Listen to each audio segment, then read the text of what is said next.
It's not about how many reps you do. It's about how many reps you make count. It's about the quality of tension for the duration of time. That's how you create the compound interest-like effect. Social media, YouTube, they are trying to confuse you. They can't teach you. They want to confuse you. They rely on this for you to keep watching. And it's kind of sick, actually, when you really know it. Every gym bro at Gold's Gym who says they're going near failure and they end it with a high velocity rep and they slam the weight on the weight stack and they get up and they groan, they're not going near failure and they don't understand what near failure is. Remember the Y pullovers we did? This is a very similar position on the cable as what we did the pullovers with. But what I'm going to do is I'm going to create a opposite resistance profile by crossing these things. Boom, boom, cross. We're going to angle our trunk forward. We're going to go triceps here. It's like we're creating our own rope. This is strategic. This is a little bit different. So this pre-shortens your tricep and is going to make it a little bit harder by keeping your elbows back. So play with this as a variation today with me. All right, are we ready? Let's do this thing. Triceps. 5 sets. Okay, let's do it. Crossing these bad boys up.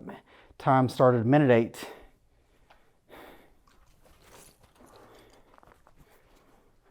Three, 2, 1. I've got 65 pounds on here. I'm going to go a little bit lighter my first set, kind of get loosened up here a little bit. I'm going to really get my mind dialed in, get my mind muscle connection down. Elbows are staying back, just like we did on the biceps. I'm going to see how far up I can go without doing this. Keep your elbows back. You have to really monitor that. I don't know, this is going to be a big statement here. I'm not sure I've ever seen anybody do a tricep extension at a public gym in a way that I would say was great. And that's kind of crazy if you think about how many times I've been in a public gym. A bunch.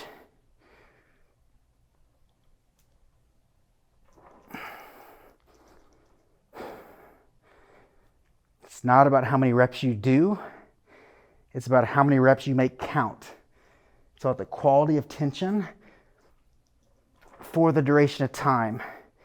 That's how you create the compound interest-like effect. Rest.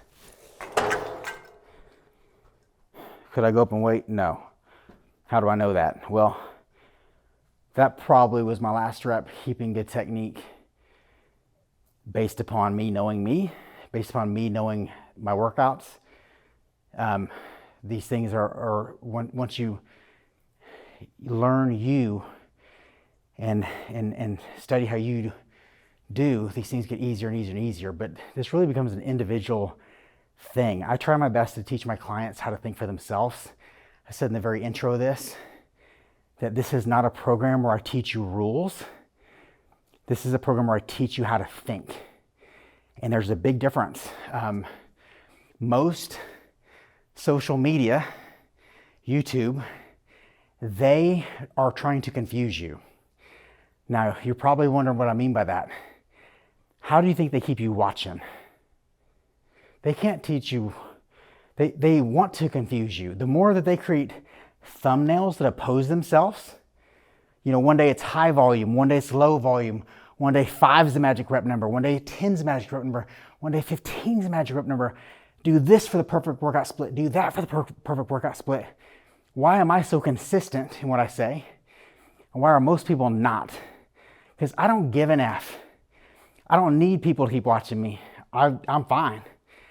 Everybody else who isn't training like I am, like full time, has a gym, they have to have YouTube. I don't need YouTube. They rely on this for you to keep watching. And it's kind of sick, actually, when you really know it. I've got a chapter on that in my book. Let's go round number 3. I'll touch more on that here in a little bit. All right, here we go. I'm not changing the weight because I can't. Here we go.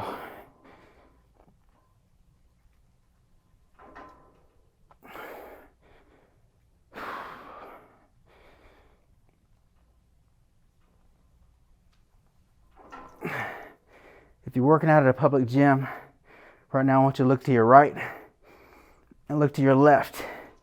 Because if you're at Crunch Fitness, you're going to be seeing this.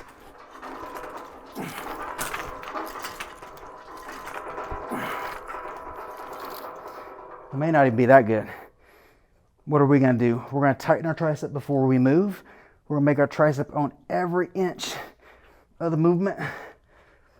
We're going to squeeze this shit out of your triceps to the end range, and then we're going to control every inch all the way back to the starting position and make it suck. Thank God that's time, and that's where the magic's at. Whew, rest. Set 3. Mike Israel watches YouTube stuff. Watch every 10 videos. He contradicts himself every 10 videos. And if we didn't already know he was a doctor, he calls himself Dr. Mike every 5 minutes. Mike, we know you're a doctor. We all get it. But he keeps you watching, right? He does a good job at it. He's very successful at it. But he constantly changes his shit. He constantly contradicts himself. He's not an idiot. He's a smart guy. It's on purpose. He's trying to keep you watching. And it makes sense. It's just is kind of wrong in my opinion. 18 seconds. Get your mind right. Weight's going to be interesting on this. I'm going to try to keep it the same.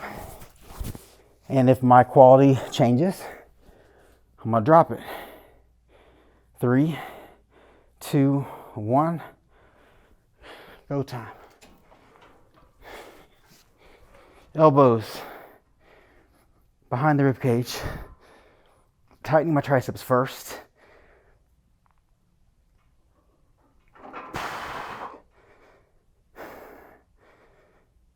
Controlled eccentric. We're not worried about how many reps we do. We're worried about how many reps we make count.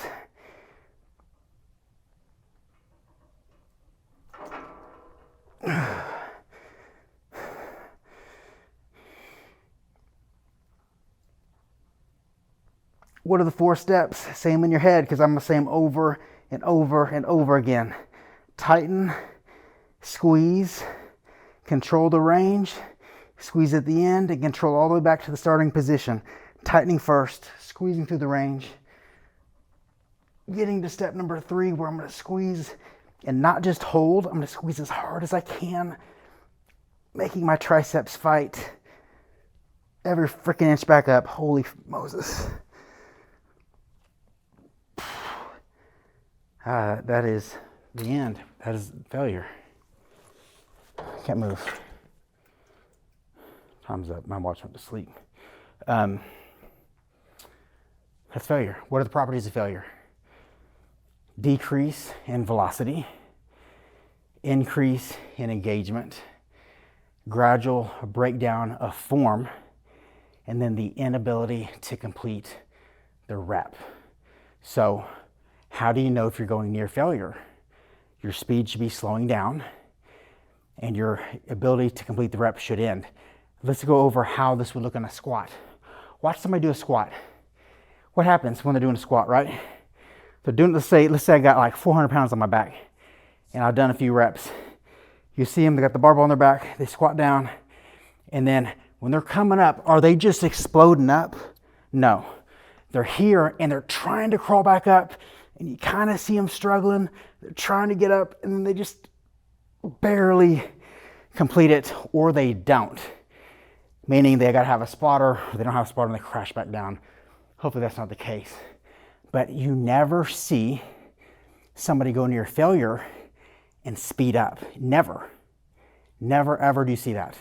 Every gym bro at Gold's Gym who says they're going near failure and they end it with a high velocity rep, and they slam the weight on the weight stack, and they get up and they groan. They're not going near failure, and they don't understand what near failure is. Thank you for watching this video. I hope you found this beneficial. If you did, please hit the like, hit the subscribe button. This will help me and ensure that my content reaches more people on YouTube. If you want to join the MGB officially, you can scroll down in the description, and there are 2 links. One is to the Apple App Store and the other is to the Google Play Store. And you can join my app for free and view some free content. And I also have some really in-depth programs. I have a complete blueprint that's going to walk you through how you can build muscle the most efficiently and the safest way possible. I hope you join me next time.